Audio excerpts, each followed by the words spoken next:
मैं एक शेर से शुरू करता हूं, वो ताकि आपको ठीक लगेगा, क्योंकि बिहार के लोग तो क्रांति के लिए मशहूर है और लड़ने के लिए मशहूर है, देश को मजबूत बनाने में मशहूर है। लेकिन उनको एक, मैं कर्नाटक से आया हूं, एक शेर पढ़ता हूं, आप इसको पहचान लीजिए और आगे बढ़िए। नजर नहीं है, नजारों की बात करते हैं। नजर नहीं है, नजारों की बात करते हैं। जमी पे चांद सितारों की बात करते हैं। जमी पे चांद सितारों की बात करते हैं। वो हाथ जोड़कर बस्ती को लूटने वाले, वो हाथ जोड़कर बस्ती को लूटने वाले भरी सभा में सुधारों की बात करते हैं। बड़ा हसीन है उनकी जबान की जादू, बड़ा हसीन है उनकी जबान की जादू। लगा के आग बहारों की बात करते हैं। मिली कमान तो अटकी नजर खजाने पर। मिली कमान तो अटकी नजर खजाने पर। नदी सूखा के किनारों की बात करते हैं। नदी सूखा के किनारों की बात करते हैं। वही गरीब बनाते हैं आम लोगों को, वही नसीब के मारों की बात करते हैं। ये है मोदी जी का जमाना। और ये जो मैंने कहा, ये सब उनके लिए ही कहा कि ये सब जो बातें करते हैं सिर्फ अमीरों की बातें करते हैं, गरीबों को तो ये देखते भी नहीं। इसीलिए गरीबों के बारे में सोचने वाली एक ही पार्टी है, वो कांग्रेस पार्टी है। और उनके लिए काम करने वाले नेता राहुल गांधी जी है और अब आप लोग सभी साथी हैं।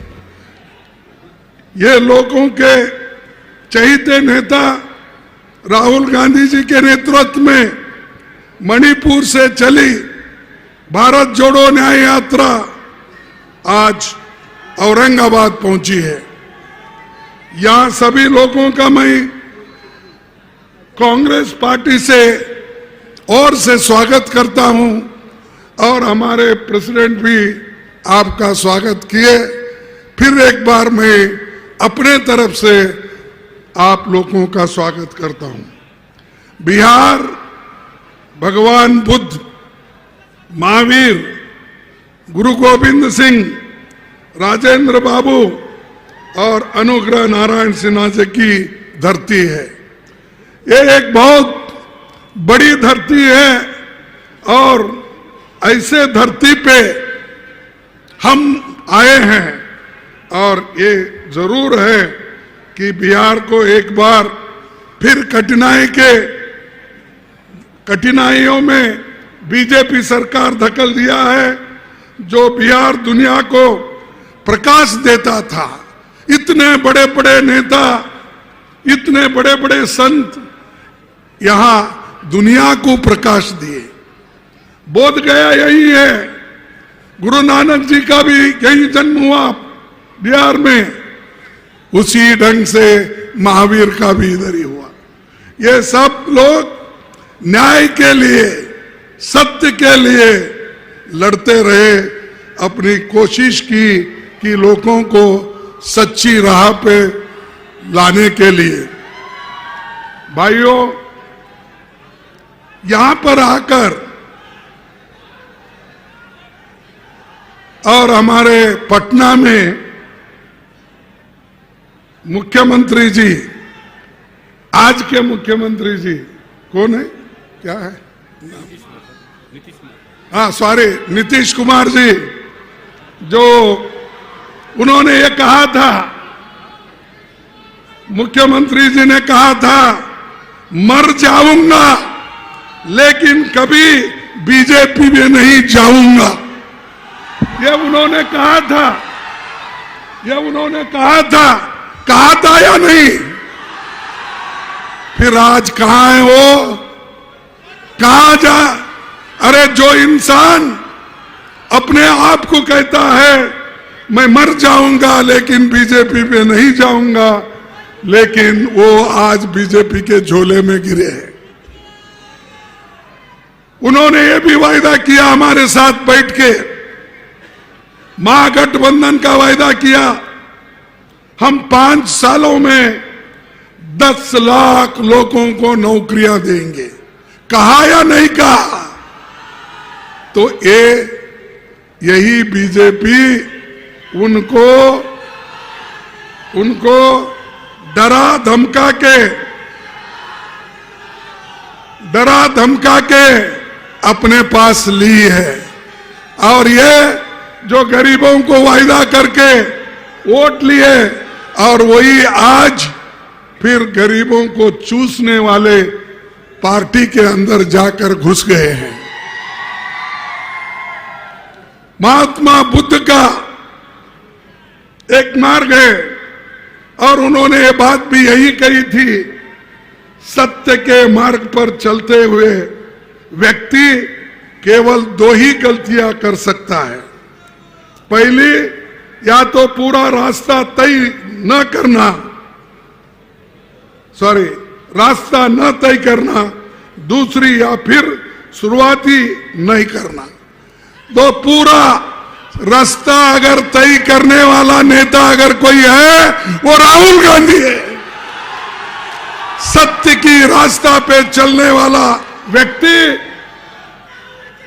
राहुल गांधी जी है। और ये लोग हमेशा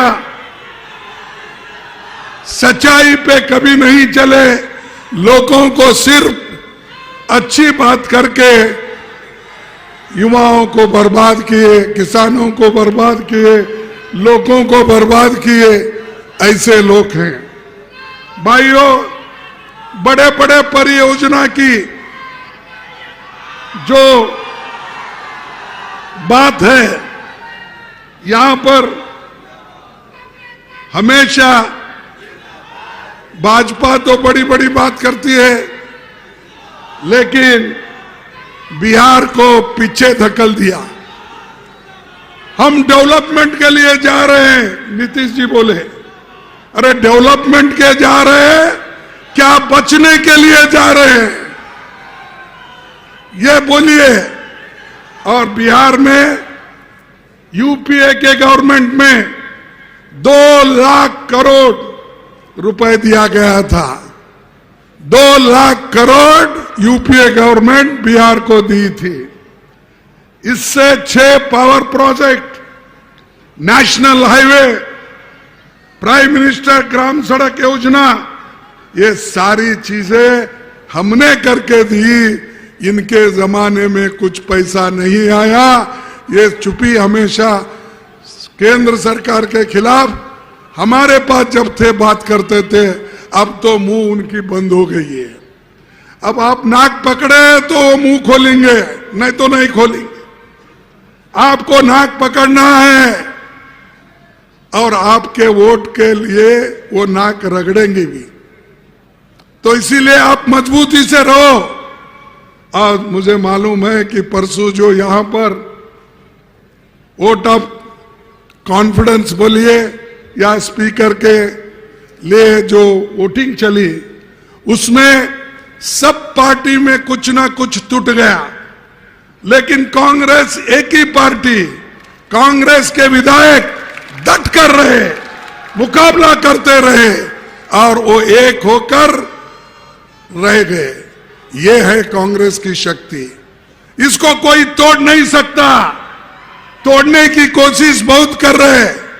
अब भाई कांग्रेस वाले टूटने वाले नहीं है या झुकने वाले भी नहीं है।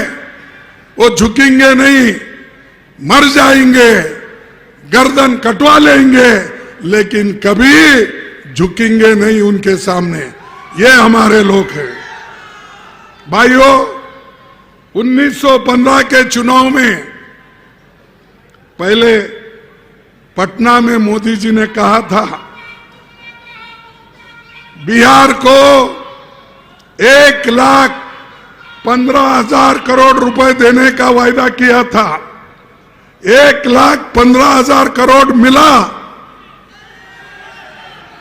अब यहां हमारे बहुत से लीडर बैठे, एमएलए बैठे, मैं पूछता हूं 1,15,000 करोड़ देने का वायदा पटना में किया था, लेकिन अब तक कुछ आया नहीं।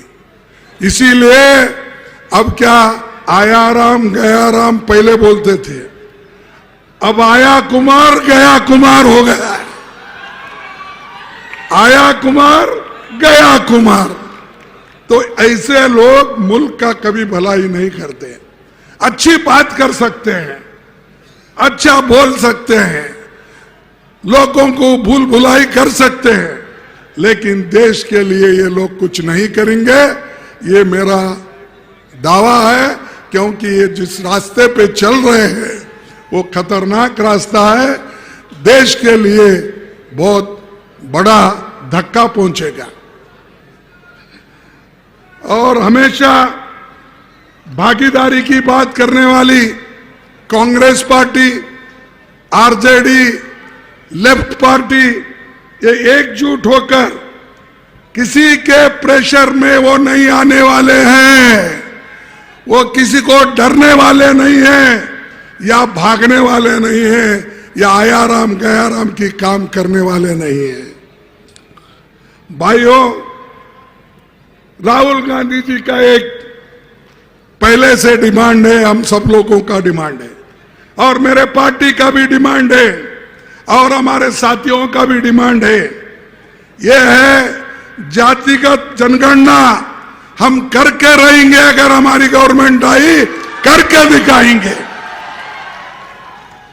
और ये अगर आया तो इससे हमको ये मालूम होगा कौन कितने पानी में है, कौन से कम्युनिटी के लोग, कास्ट के लोग कितना आजादी के बाद पाया और कहां ठहरे हैं, इसकी एक अंदाजा लेने के लिए ये जाति जनगणना है।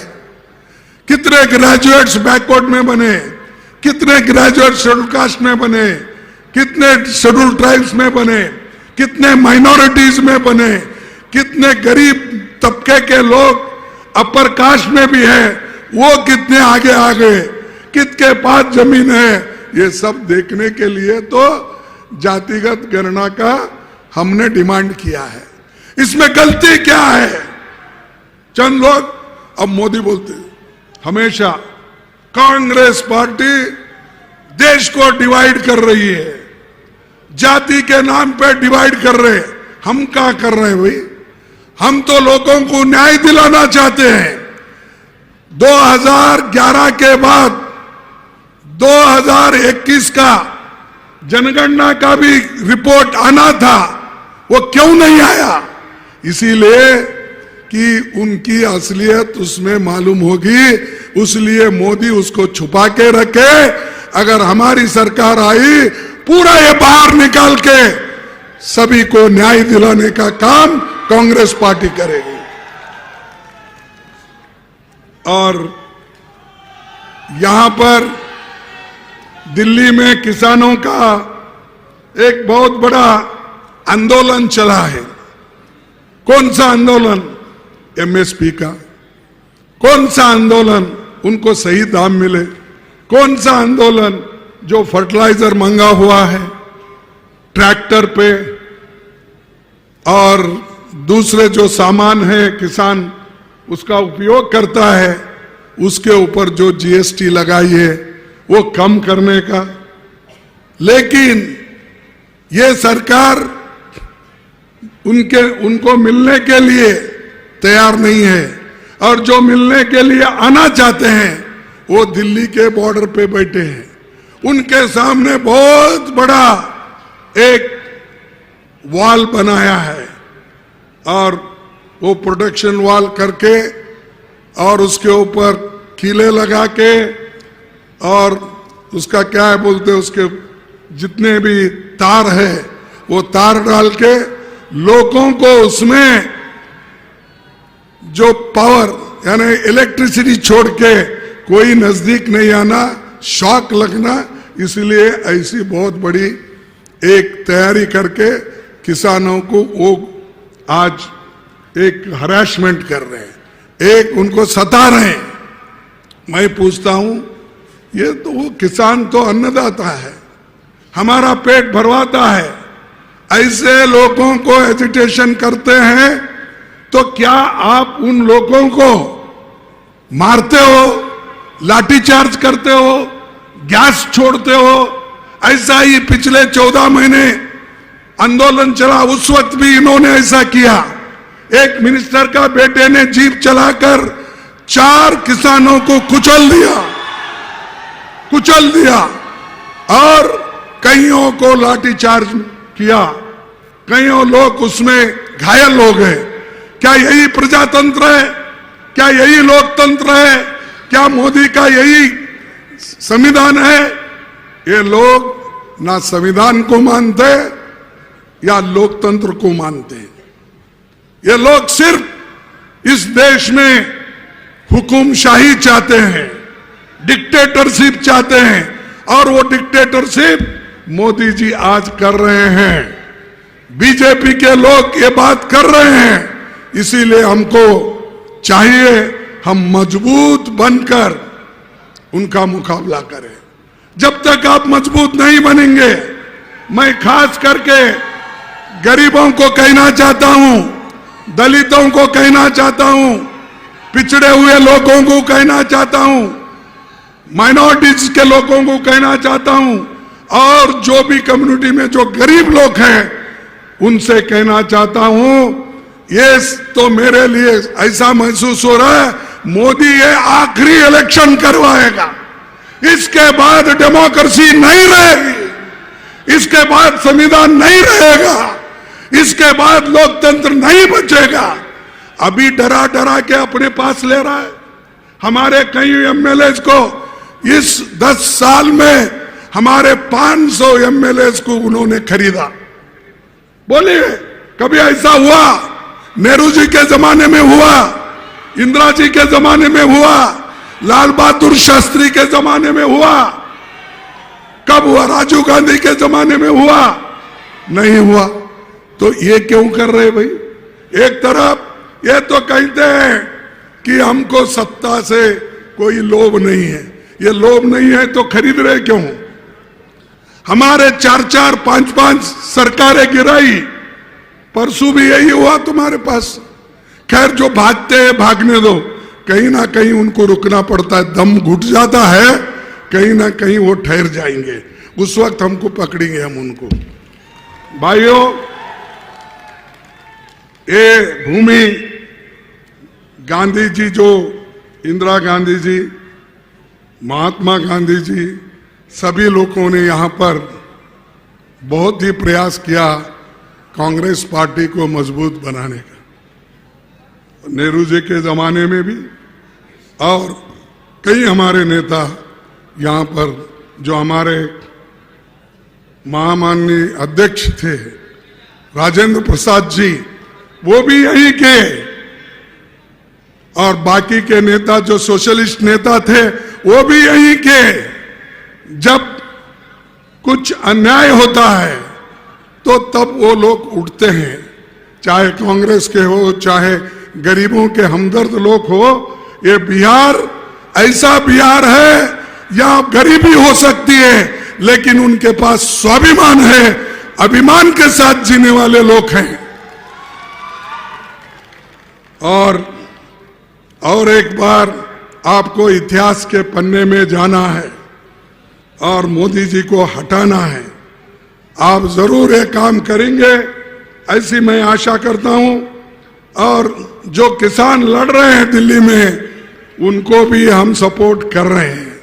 एमएसपी के लिए हमने परसों ही कहा कि अगर हमारी सरकार आएगी तो एमएसपी का कानून, गारंटी का कानून हम जरूर लाएंगे और लोगों को मदद करेंगे। और हम झूठ बोलने वाले लोग नहीं हैं।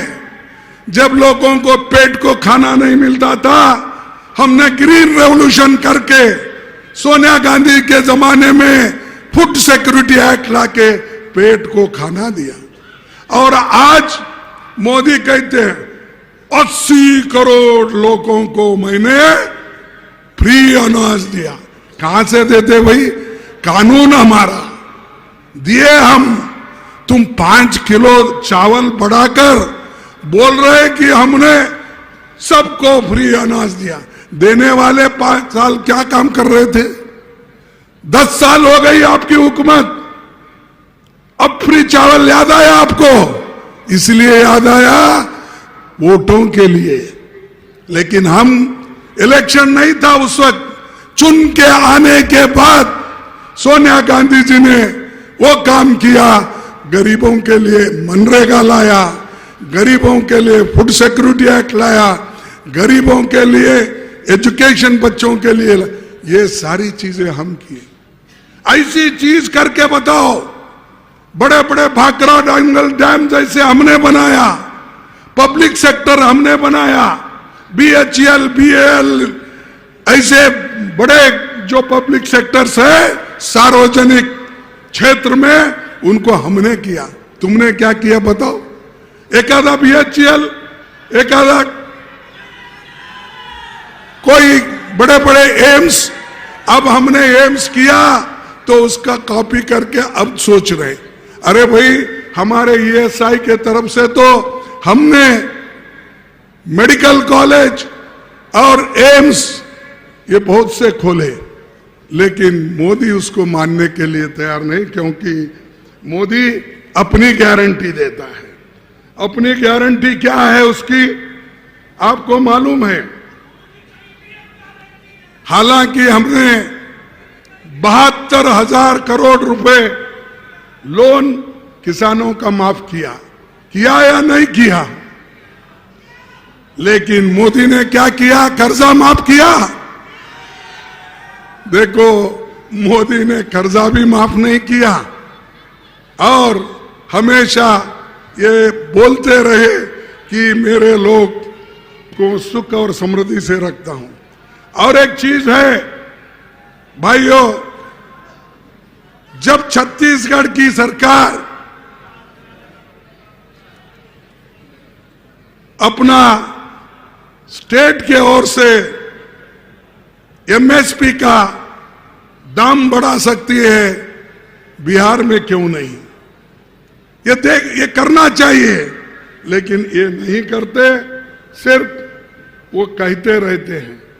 दूसरी चीज, PM फसल बीमा योजना, ये दूसरे बड़े बड़े कंपनियों को दिए, प्राइवेट कंपनियों को। बड़े बड़े प्राइवेट कंपनी को देकर वो कंपनियां आज 40,000 करोड़ रुपए कमाए हैं।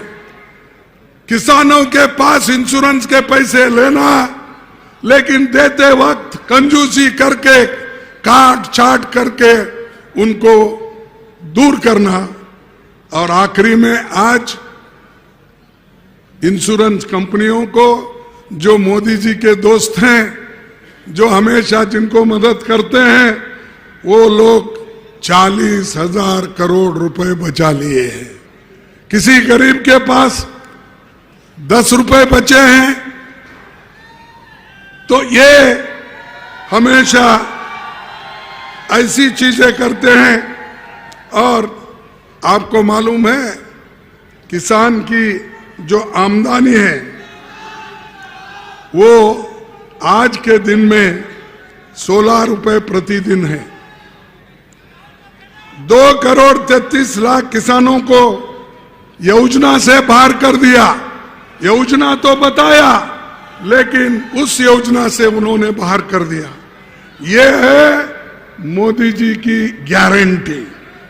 और उन्होंने और क्या किया मैं बताना चाहता हूं मित्रों। देश के 2-3 अमीर लोगों के लिए, बड़े बड़े पूंजीपतियों के लिए उन्होंने काम किया। उनको अमीर को अमीर बनाया, गरीब और गरीब बन गए और उनमें से जो खाई है वो बढ़ते गई और आज गरीब इतना परेशान है क्योंकि हर चीजों के कीमत वो बढ़ गए हैं, ऊंचाई पे गए हैं और आज आसमान छू रहे हैं।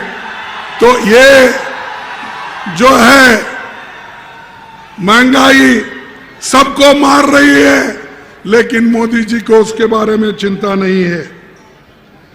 और आज टैक्स भी गरीबों के ऊपर ज्यादा टैक्स, किसानों के ऊपर ज्यादा टैक्स, लेकिन उन्होंने अमीरों का टैक्स घटाया और अमीर जो लोग हैं उनकी कॉरपोरेट टैक्स कम कर दिए, लेकिन गरीबों का टैक्स हर चीज में बढ़ते गया, हर खाने के चीज में और तेल में और दाल में, हर चीज में आज बढ़ते जा रहा है।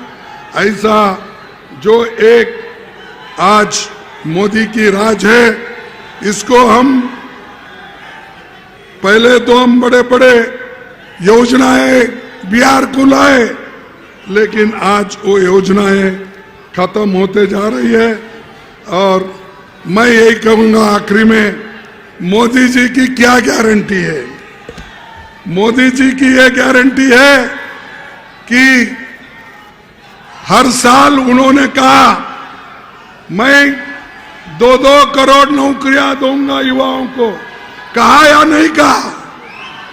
कहा है 2 करोड़ नौकरियां? कहा है मोदी की गारंटी?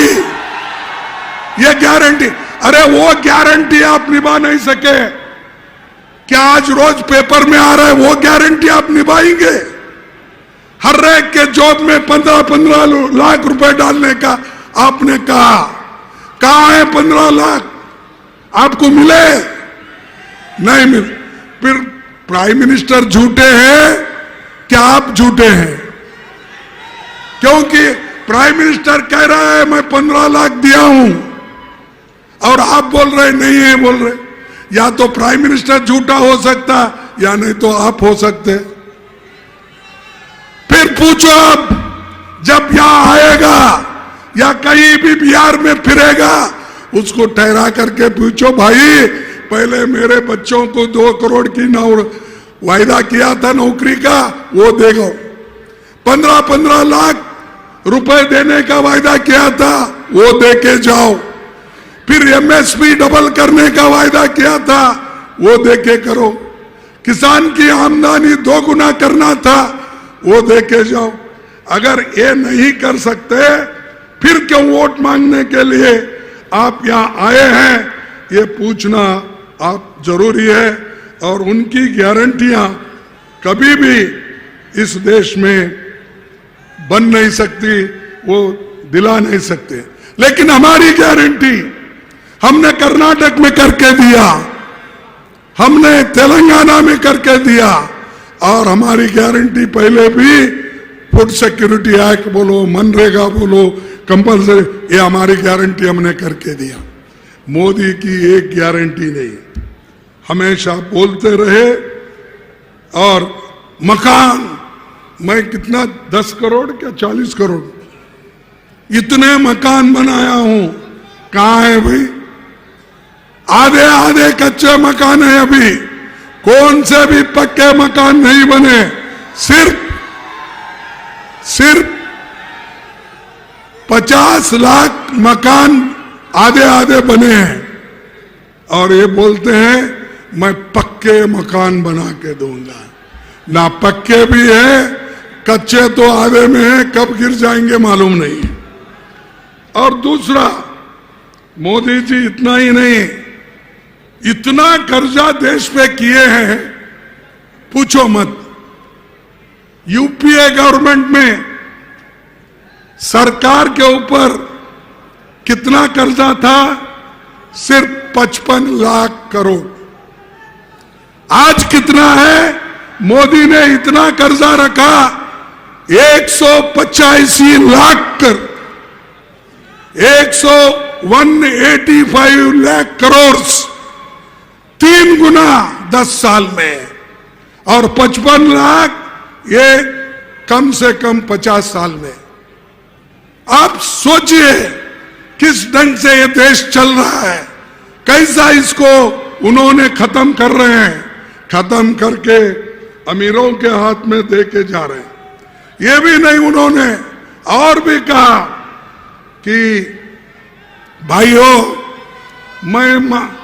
मेरे को मां गंगा ने बुलाई है, बोले इलेक्शन में 2014 में। क्या बोले उन्होंने? कहा गुजरात से देश की सेवा करने के लिए मां गंगा ने मुझे बुलाई है, इसीलिए मैं वाराणसी में ठहरा हूं, उन्होंने कहा।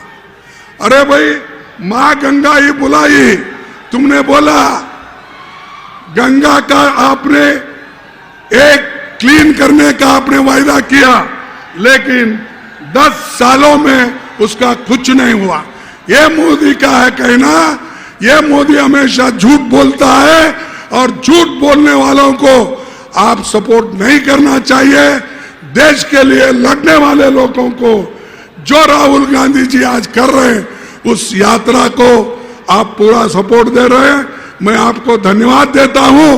लेकिन आगे आने वाला चुनाव इससे महत्वपूर्ण है, उसमें आप सभी लोग एक होकर कांग्रेस पार्टी को, इंडिया गठबंधन को चुन के लाइए। यही कहते हुए मेरे भाषण को समाप्त करता हूं। जय हिंद।